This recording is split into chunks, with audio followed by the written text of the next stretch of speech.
Good afternoon, Anjana. A warm welcome to you on behalf of APAC News Network. My name is Rajneesh and I'm the consulting editor with APAC News Network. Very briefly, APAC News is a media organization headquartered out of Noida, and we particularly focus on government, healthcare, education, enterprise, IT, and BFSI, as well as startups. So, primarily, the discussion today, the best way to start would be maybe if you can just give us a brief history of the genesis of BluePi, and then we will talk about the specific solutions and services. Sure, Rajneesh. Nice meeting you, though. Dubai started back in 2012, and there was one primary reason when we decided to start Dubai.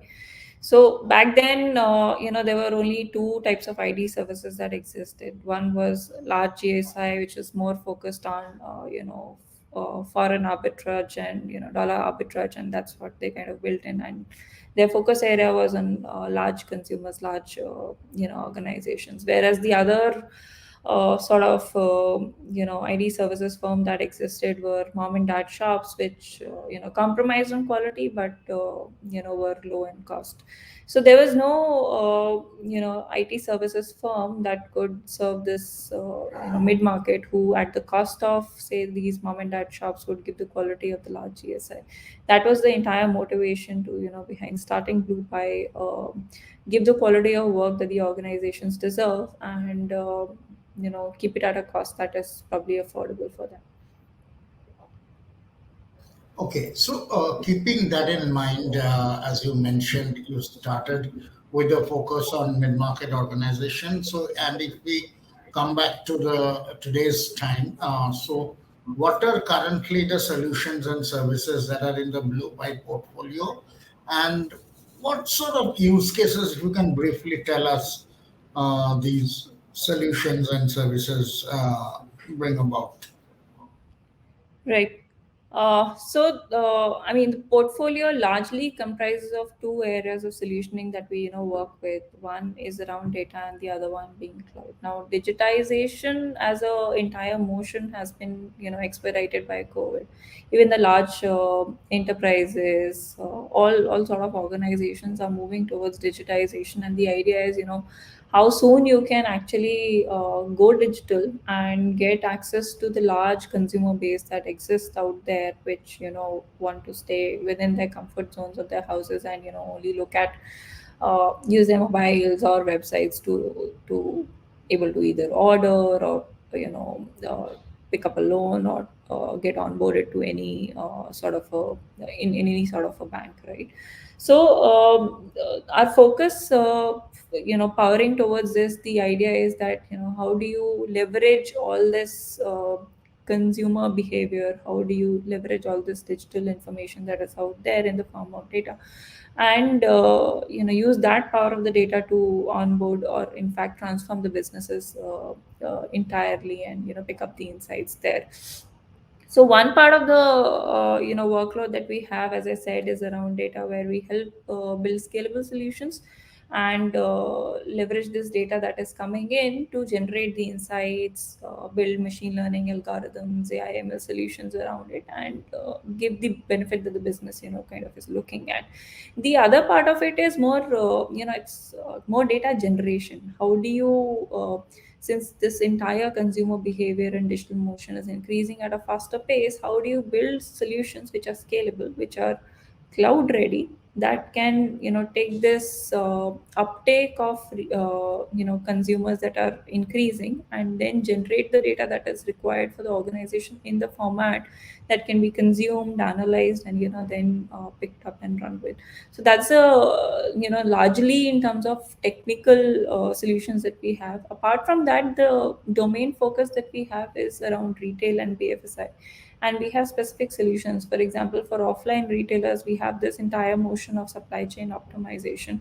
The end-to-end solution start from when the raw material gets procured to what should be there at the stores, right, or what should be there at the warehouses for that matter. Then the other solution that we have is around CDP, which is the entire motive is how do we help these organizations to retain and retarget their existing audience to increase the conversion rates.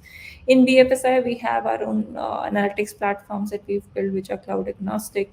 We have the digital onboarding solutions. We also have solutions around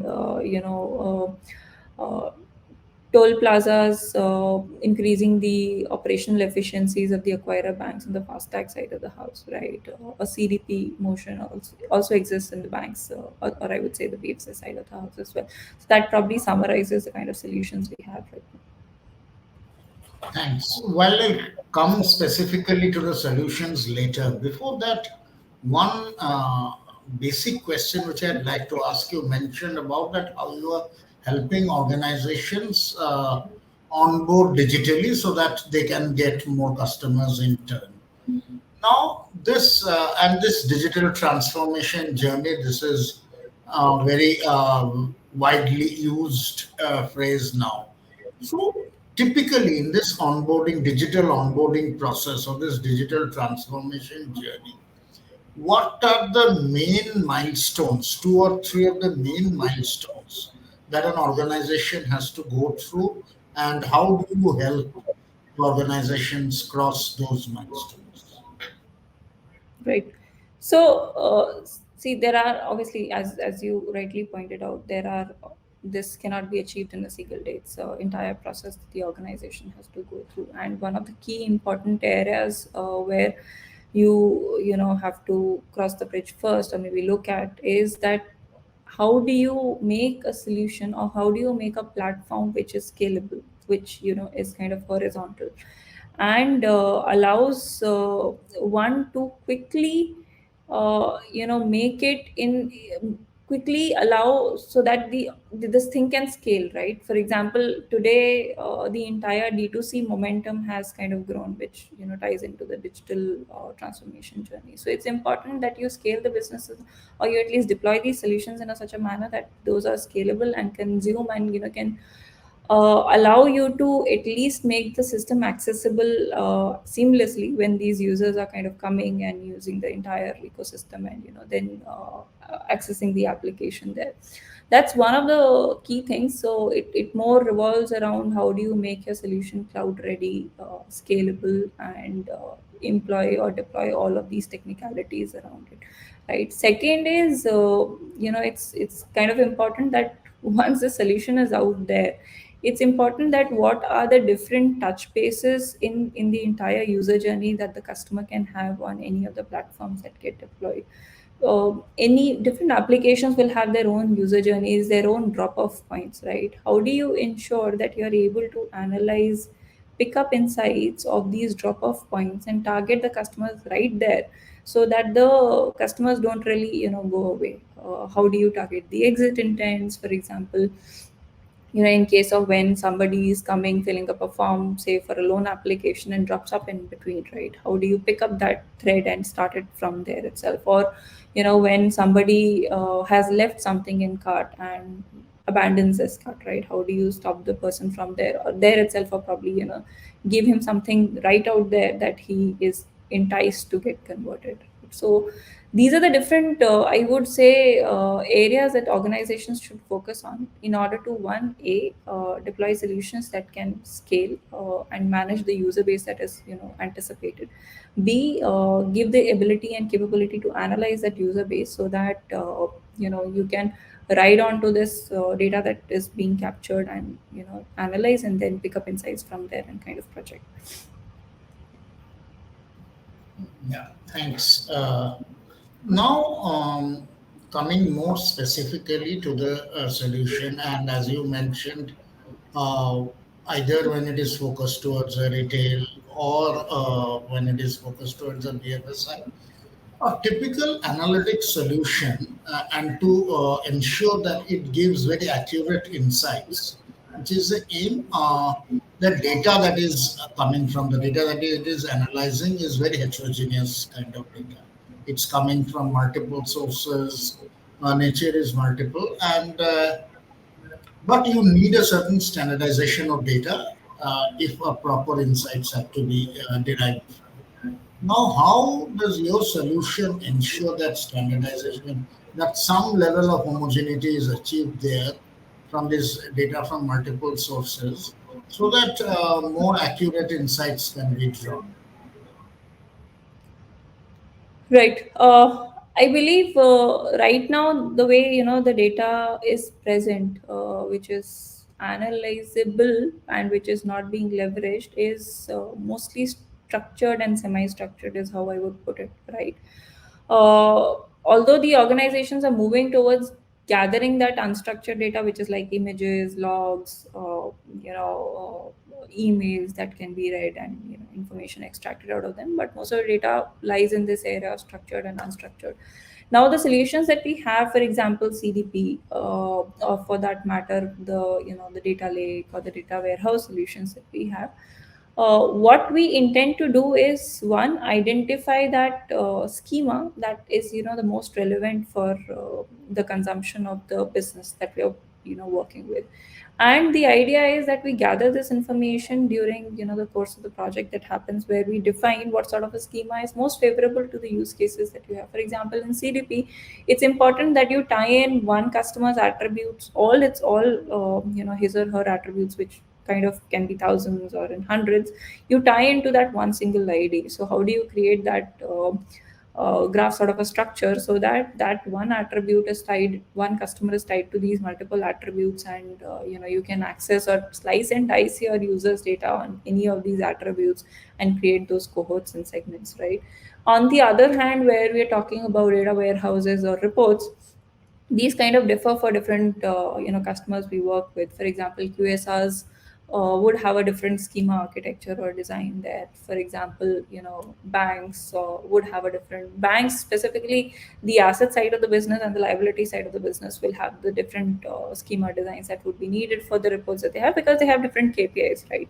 So based on that, we kind of arrive at single source of truth, the schema that should be followed, and then hence deliver the use cases that are important. But that's a multi-stage process, and that involves a lot of business communication, coordination, and conversation to be able to understand what their requirements are, and how do they intend to use the data out there, and what are the potential use cases that can be built on top of it, right? So that's we kind of, that's the I would say the baseline process that we use to arrive at the that schema, or that single source of truth that can be leveraged by different businesses in different areas. So, moment you are talking about this specific schema, and I'll ask a more question which is more pertinent of the current times. So, Sure. these last 1.5 years during the pandemic, see, some of these schema would have been devised pre-pandemic times according to the dynamics of the businesses you mentioned for both offline retail as well as for BFSI. Now, definitely offline retail, definitely, and BFSI also, to a large extent, the dynamics of the business itself has got transformed in this last 1.5 years during the pandemic. Most of the businesses, retail largely moved to a more virtual and e-tail kind of environment online. Even BFSI largely have been functioning online. So, how did these impact those original schemas and basically, and how are your solutions sort of retro fitting in these dynamic changes? So if you see, the impact has mostly been on, I would say, if I were to put it like that, is around identifying these customers that you have, right? And the focus has been to know your customer a little better, analyze your customer a little better. And the only change has been on the online journeys and the patterns that these customers have followed on the website, or any application for that matter, right? In terms of, I would say, schema design or architecture, the process or the flow remains more or less the same, but devising different patterns out of that data has largely changed. For example, I'll give you certain use cases here. the way the drop off analysis used to happen in previously, right? Most of the people used to do it in Excels and Google Sheets for that matter, and the data set was either small or largely the patterns were similar, that and mostly around one of the demographics was the main focus area, where just mostly people knew what is going to happen or what is happening on the ground or their online platforms for that matter. But now I guess the demographics has become so wide. In fact, most of the population has moved out in their own hometowns, like tier 2, tier 3 cities, and that's the place where all of these online applications are becoming really handy there, right? So I think the change that has come in, or I would say the change in the entire dynamic behavior that has come in, is mostly around the online data that is kind of flowing in. It's the volume, it's the patterns that have changed in terms of their journey on the applications, which needs to be leveraged, and it actually, most of it ties into the way we've defined our product as well, right? Where or I would say the solution as well, where the customer data platform that we have focuses on that single view of the customer, focuses on that 360-degree view of the customer, where all his attributes are tied into this one single user ID of theirs, and tying that person across all the devices. For example, if I am coming on website and I am coming on a mobile app, uh, an organization, say a retailer, should be able to look at me as a single customer on a mobile app and on a web as well, right? So it's the way the solution that we have defined or designed is actually kind of marries that, because we don't look at a customer as an individual entity on one specific device. We tie in that behavior, we tie in that information from his different platforms, and keep it in that centralized place. Okay. And another part of these, especially many of the data that is gathered, and which is true for both retail as well as BFSI, many of these data gathered, there are in terms of lot of compliance issues involved, especially as regards to the privacy of the data, and other than privacy, even the security of the data. So, how does a BluePi solution sort of ensure conformance with these multiple compliances? And these are especially the FSI retail are very regulated industries. So, how Right. do you ensure those compliances? So one is that although our solution, but the data for the customer never leaves their infrastructure. Now that infrastructure can be on cloud, that infrastructure can be on premise, but the data resides within their infrastructure. It does not move out. Right, that's one. So whatever happens, whatever churning, transformation that needs to happen, it actually happens in their own area where they're already comfortable. Now that area can be on prem, that area can be sort of on cloud. Now there are still regulations, right? If you're on cloud, you still need to maintain a sensitive area where the PII information of the customer is stored, right? So so we don't actually, I would say, we don't actually get in the PII information of the customer at all in these analytics system, because it's not probably needed. It's more of a transactional systems attribute, instead of bringing it in the analytics system. So this sensitive our solution, or the way we design the solution, it divides the data lake, is how I would put it, into a sensitive area and into an analytics area, where the sensitive area is where the PII information is reside, and the high security, governance, encryption, limited accessibility is maintained in the sensitive area. PII data is not accessible to anyone at all, and obviously it's masked and it's encrypted. Whereas on the other side of the analytics system, we maintain our own generated ID or some sort of an identifier for that particular user, which is maintained across all the systems that we have captured the data from, and that's the identifier that we use to analyze that one customer or multiple customers across.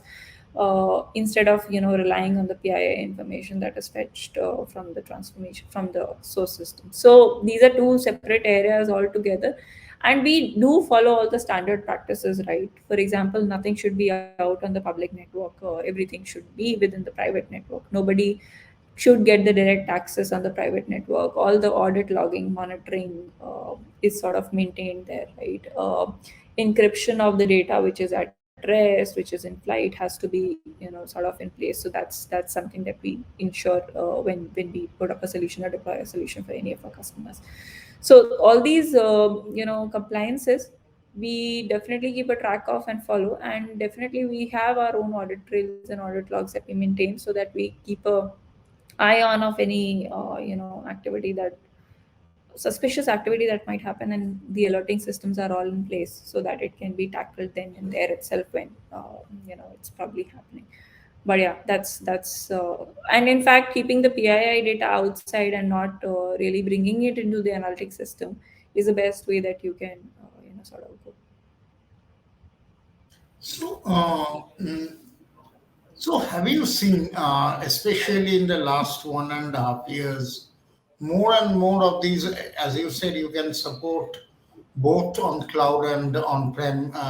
But have you seen increasingly many of your customers migrating from an on-prem towards cloud, necessitated by the times? And how did you help in sort of smoothening so that smoothly that transition happened as your solution? They might have been supporting on premise, and suddenly as a customer moved to cloud, you had to support them on cloud. So how did that transition happen smoothly? So the cloud movement is definitely one key thing that is happening, where most of the organizations are actually moving towards the cloud, moving their infrastructure bit by bit, I would say, to the cloud. The idea and objective is that cloud offers a lot of things which are just off the hand. For example, scalability is easy.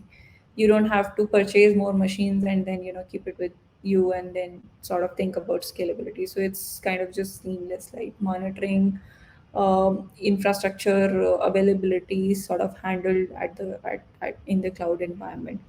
The way we deploy our solutions are actually cloud agnostic. So we actually, when we solution for any of our customers, we make the solution, be it getting deployed on prem, we make it in a manner that it's cloud ready and it can just be ported. For example, we've done a recent implementation for one of our BFSI customers where the entire implementation is actually on I would say in a serverless environment, right? So now when they want to move to cloud, they can leverage the serverless environment of the cloud and directly deploy there. No changes to be done at all. It actually makes the life easier for the customer, where the maintenance bit is sort of reduced, and it's easy for them to keep an eye there, and it is just about a split second of a time that you can launch another machine or instance there and scale the entire infrastructure, right? So it's easy for them, and for us it's not a sort of a big hassle, because the way we do our solutioning is all cloud agnostic and it's all cloud ready. So not I mean, obviously, the support is there in terms to help them. So, one of the things that we are kind of working with some of our customers right now is help them assess whether their existing things that are there, was developed previously, are they ready for cloud or not? And if not, what sort of a journey that can be there in order to move them to cloud? And then there are multiple paths that you can take there when the assessment happens and you analyze the application there. But yeah, that's one of the large uptake that organizations are moving towards, and this is a trend that has been coming now be in BFSI too. Okay, so coming now to the business aspect. One is I'd like to, if you can inform us about some of your marquee clients, both in retail as well as in BFSI. You mentioned about some of their use cases. Whatever marquee clients, if we can briefly identify their use cases and more importantly, I'd like to understand what sort of go-to-market strategy you follow. How do you in terms of partner network, marketing, how do you acquire newer customers? Right, sure. So, as I say, I mean, two domains, retail and BFSI, and we have customers all across different verticals there. For example, we have a CDB solution deployed for funds and petals. We have worked with DMF Finance, which is a consumer durable loan, NBFC, I would say. For them, we've done a data warehousing implementation, right? So, many customers out there in terms of the implementations that we've done in the past, we actually have a good strength in QSR as well, which sort of lies in retail, where Yum Brands, KFC, Jubilant Foodworks, Domino's has been our customers, right? And we've deployed multiple machine learning data solutions there. From a GTM perspective, we have our own sales force who primarily leads the sales initiatives for us in the organization. We do have, as I said, we have solutions around CDP, which is customer data platform for online retailers, and all the D2C players out there, be it BFSI or retail for that matter. We have supply chain optimizations. We have multiple data initiatives in BFSI. So these are the different solution GTMs that we run sort of parallelly whenever required. But the larger part of thing for us is the word of mouth. The customers that we worked with us, their references, their case studies that have been helping us to gain more, procure more. So that's one of the larger part of the pie, I would say. The other GTMs that we have is with our partners. For example, we are partners with AWS, we are partners with GCP, Snowflake, Databricks, where we run GTMs around these solutions with them as well, in different domains, in different areas, at different point in times. Okay. And how did you look at, and this will be even more relevant in the last couple of years, how did you look at between, say, acquiring newer customers and balancing that with retaining the existing customers by maybe more upselling and cross-selling, deepening the engagement with the existing customers? How did you balance between the two? So the belief, or I would say, the ideology there is that uh, so we typically call it, we also have divided business in these two farms, right? One is how do you farm your existing accounts by cross sell, upsell opportunities, and how do you get more or acquire new customers there. Acquisition is mostly a sales activity, but we have our own, I would say, key account managers that take a tap on how do you farm the existing accounts and get more business from them. The ideology there has been that it's important that you retain your existing customers and keep them growing, because if they grow, you sort of grow with them parallelly. And what the motto that we work with is data driven business transformation. That's a tagline. So we help transform businesses with the data insights that we can get for you, right? And we like to own the business outcomes that we work on. I mean, any project we do, any initiatives that we pick up in any organization, the idea is to own the business outcome of that entire initiative and lead that initiative to that business outcome, which means a tangible benefit to the organization, right? And that tangible benefit definitely leads to some sort of a repeatability in business from that same organization, and the focus has actually shifted towards that more than acquiring new customers. You mentioned about working with AWS also. Other than AWS is one example. Other than that, are there instances where you work in a sort of a collaboration consortium with the if I may say, the large enterprise application vendors? It can be ERP or even a CRM for that matter, since retail and BFSI both are. So, sort of in conjunction with a large CRM or an ERP vendor, where you do a joint GTM and maybe work as a module of that solution. Are there these collaboration, working in collaboration things going on? Not really, right? Our partners are mainly these cloud providers, which is like AWS, Google Cloud platform, and Snowflake, one of the best data warehouses out there. But in terms of these other mentions that you gave, for example, ERP, our collaboration is very limited there, and in fact, I don't there are no projects that we do in conjunction with them. If they are there in in that organization, for example, there might be a larger GSI working out there as doing a part of program management, right? And giving there's a possibility they might give us a smaller module to work on. The idea is that even in that smaller module, we would like to own the customer there, right, and not let them drive the business. So it typically doesn't work out that way with them, and mostly our business has been independent projects with our customers directly.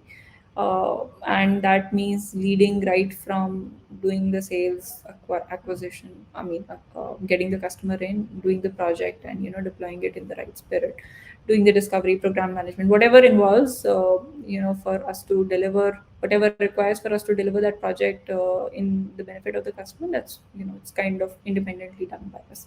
So that sort of a partnership is, I would say, limited.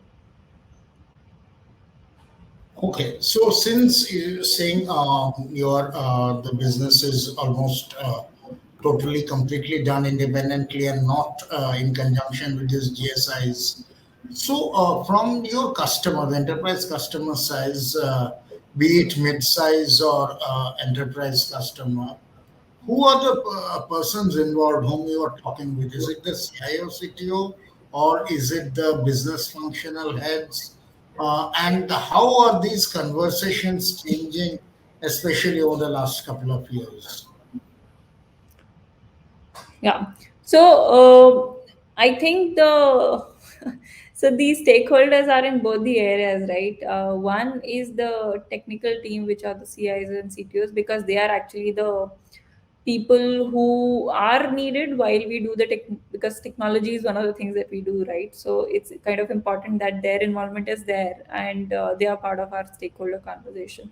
But the funding happens from the business side of the house, right? For example, any project that we're doing, for example, say we're doing a fast tag project with one of the any of the banks, right?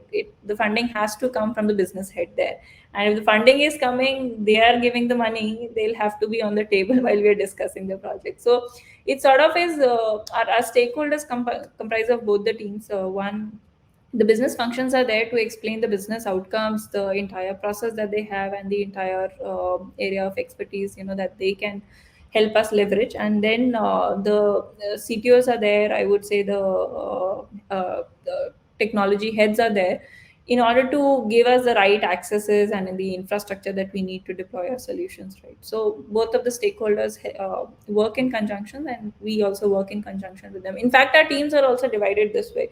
So we have both the SMEs. One is SME in terms of domain, who can lead the business conversations there, and the other SME is in terms of technical acumen, where they lead the solution architecture, they lead the entire solutioning and deployment phase there. So that's how even in the organization we have. Okay. Um, Another thing which I would like to understand is in terms of some of the solutions that you mentioned.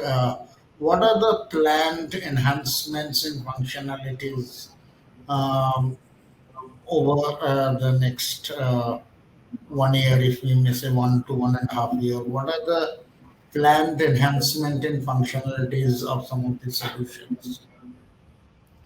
Right. So there are many innovations happening in the organizations right now as well, right? So there are different solutions that we're working with, and there are different implementation accelerators that we're working with. For example, a few of the implementation accelerators that we are having is, one is having that CDP in place, which I just spoke about, the customer 360-degree profile. But how do you leverage that CDP? Do you leave that to the business folks to analyze their data and come up with their own campaigns, or can you give them a capability that automatically analyzes the data for you and suggests what campaigns or what exact segments you should be focusing on, right?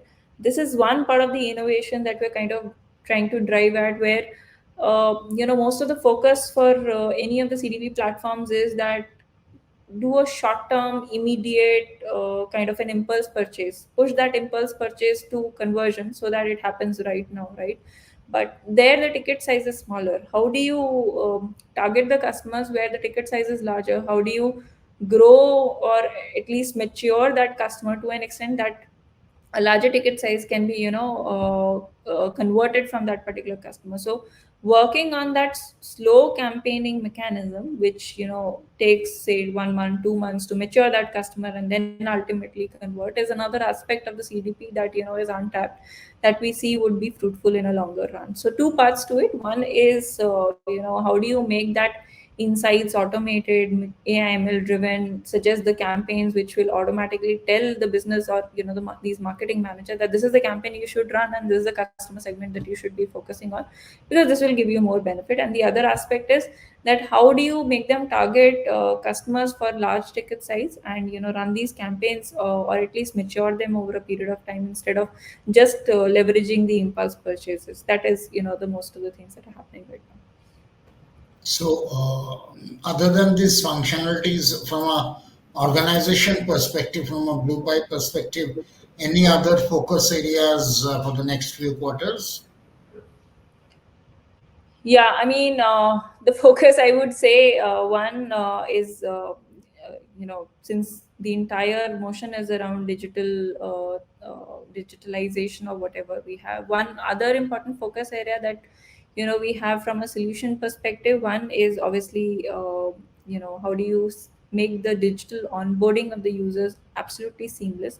Now, that onboarding primarily from a BFSI perspective. The other is that we are building some SME expertise on different lines of businesses.